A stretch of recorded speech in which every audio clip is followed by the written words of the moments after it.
بچیوں زندگی کی خوبصورتی ہر انسان چاہتا ہے، اور یہ صرف در مصطفیٰ سے ملے گی۔ ایک اچھا بیٹا، پہلی شکل ہے اچھا بیٹا، اور میرا نبی کہہ رہا ہے کاش میرے ماں باپ زندہ ہوتے، اور نہیں تو میری ماں زندہ ہوتی تو تم دیکھتے میں کیا کرتا۔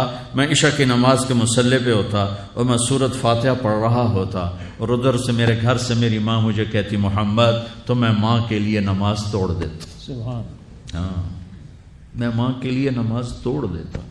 اور میرے نبی سے پوچھا گیا یا رسول اللہ قیامت کب آئے گی؟ یہ بچیاں غور سے سنیں، سارے سنو پر یہ خاص طور سے سنیں۔ آپ نے کہا اللہ کو پتہ ہے، کہ یا رسول اللہ کوئی نشانی بتا دیں۔ تو آپ نے کہا جب بیٹیاں بھی ماؤں کو ذلیل کریں گی تو قیامت آئے گی، جب بیٹیاں بھی ماؤں کو ذلیل کریں گی تو قیامت۔ ان تلد الامۃ ربتہا، جب ماں کے ساتھ بیٹیاں نوکر جیسا سلوک کریں گی، نوکرانی جیسا سلوک کریں گی تو قیامت کے نکارے پہ چوٹ پڑ کے رہے گی۔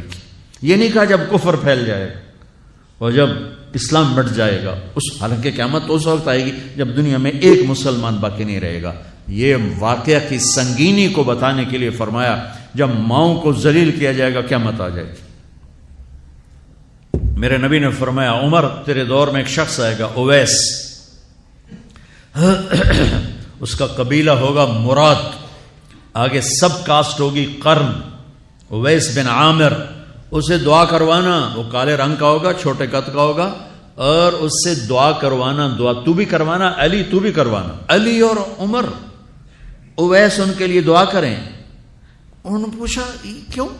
کہ اس نے ماں کی خدمت کر کے اللہ کو اتنا راضی کر دیا ہے، جب وہ ہاتھ اٹھاتا اللہ خالی نہیں لوٹاتا۔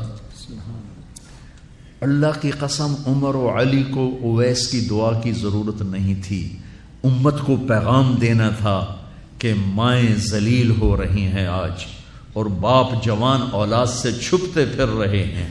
تو میرے رب، میرے نبی نے یہ آگے پیغام دینا تھا کہ نبی ہو کر، رسول ہو کر کہہ رہے ہیں کاش ماں ہوتی تو میں اس کے لیے نماز توڑ دیتا۔ آپ کو 8 عورتوں نے دودھ پلایا والدہ سمیت، ان میں ایک ام ایمن بھی ہیں، آپ کے والد کی باندی۔ تو گھر میں تشریف فرما تھے، ام ایمن بیٹھی تھی حضرت عائشہ، تو ام ایمن کہنے لگی یا رسول اللہ پانی تو پلا دیں۔ تو اللہ کے نبی ایک دم اٹھے، تو حضرت عائشہ ناراض ہو گئی، ام ایمن اللہ کا رسول کو کہتی پانی پلا، تو اور کیوں نہ کہوں، میرا بیٹا ہے، میں نے دودھ پلایا ہے۔ تو حضرت میرے نبی نے کہا ہاں ہاں عائشہ یہ میری ماں ہے، اس کا میں نے دودھ پیا ہے۔ آپ اٹھے، گھڑے میں سے پانی بھر کے یوں دونوں ہاتھوں سے حضرت ام ایمن کو پیش کیا، جو حبشی باندی تھی، چونکہ دودھ پیا ہے تو ماں کا لفظ صادق آ گیا۔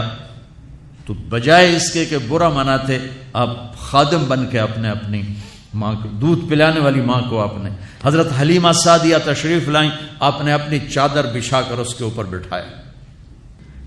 ہمیں پیغام دینا تھا، آنے والے زمانوں میں یہ ہونا تھا۔ سبحان اللہ۔ امام ابو حنیفہ کا نام تو سب کو معلوم ہے نا۔ ایک اور عالم بتاتا ہوں، عبد الرحمن بن ابی لیلہ، ان میں علمی کھٹ بڑھ تھی بہت زیادہ، آپس میں بنتی نہیں تھی۔ تو ابو حنیفہ جیسی ہستی جن کے کروڑوں فالوور آج ہیں، ان کی ماں کہتی نعمان یہ مسئلہ ہے، جا کے عبد الرحمن سے پوچھ کے آ۔ زندگی میں ایک دفعہ نہیں کہا ماں جی میں اس کو بڑا عالم ہے میرے کو پوچھ لو، کہا اچھا ماں جی۔ اپنی چادر اٹھاتے اور پہنچ جاتے، دروازے پہ دستک دے کے بھائی مجھے میری اماں نے بھیجا ہے، آپ اس پہ فتویٰ، حالانکہ ان کی اپنی رائے اس کے خلاف ہوتی تھی، لیکن ماں کے احترام میں جا کر ان سے مسئلہ پوچھتے جن سے روزانہ مناظرہ ہوتا تھا، روزانہ کھٹ پٹ ہوتی تھی علمی، ماں نے کہہ دیا جا کر ان سے پوچھ کے آتے تھے، اپنی اتنی بڑی علمی قدر و منزلت کو ایک طرف رکھ دیتے تھے، نہیں میری ماں نے مجھے کہا ہے۔ تو آپ سب نوجوان ہو، ماں باپ زندہ ہیں تو ان کی دعا لو، آہ نہ لو، دعا لو۔